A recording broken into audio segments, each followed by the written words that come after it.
Hello friends, it's TechManPat here without my black and white cat. What I have for you today is a bit of an emotional roller coaster. There is a bit of positivity and a little bit of negativity, and I want to start off with the positive. NBN has won a new enterprise client. Drumroll please! And it's Woolworths. Not bad at all for someone on the sales team, right? To actually win Woolworths. It must have been a fantastic salesperson to sell Woolworths the NBN dream. Hopefully and probably it was with fiber, like obviously McDonald's did with their deal with Telstra. But who knows? There is a Woolworths near me, and nowhere near it do I see actual fiber point or a Telstra box or a NBN box where they could connect. So I wonder if it's gonna be a mix of technology again? And so there are many questions that still remain over feasibility of the build targets and the income levels. And we'll talk about the income levels at the end. But so far we have these results on installs and the targets that they were actually set by NBN Co. Now, ready for service targets were 700,000 for the year, and only 43% of them were achieved.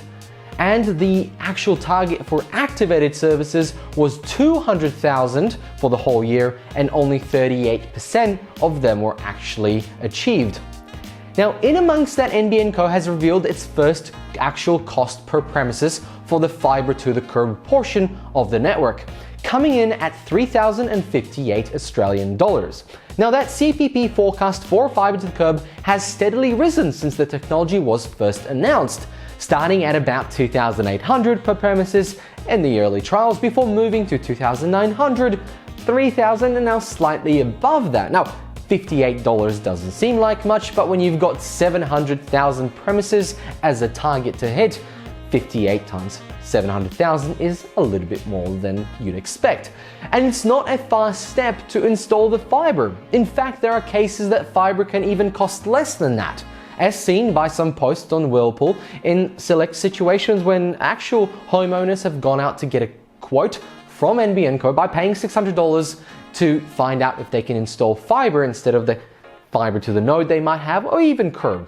Now, at that price and literal distance from the home, you wonder why they're still not installing fiber to the home. Now, we don't actually know the cost of fiber to the home versus fiber to the curb. That's pretty darn secret.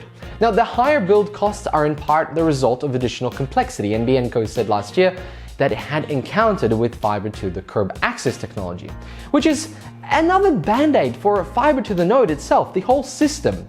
Now, CEO Stephen Roos said that conditions in the fiber to the curb portions are a challenging civil build. However, he appeared to indicate that 3,058 CPP could reduce in the future and was unconcerned at the current levels.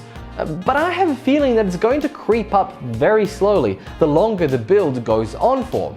Now, apparently this cost is mainly due to the homes being connected now being further away and having longer build distances compared to the later part of the fiber to the curb rollout.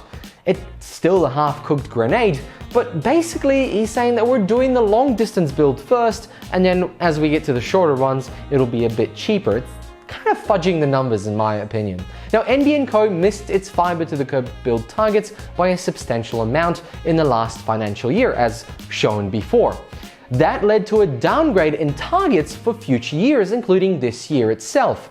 Although it had shown some early signs that the revised fiber to the curb targets were achievable, the half-year numbers show NBN Co is still short of where it needs to be. Now, this is a pretty basic explanation why your home probably hasn't been connected, or you're still on ADSL2 Plus and you just got the notice that it's been stretched out to another 6 months before you actually get connected.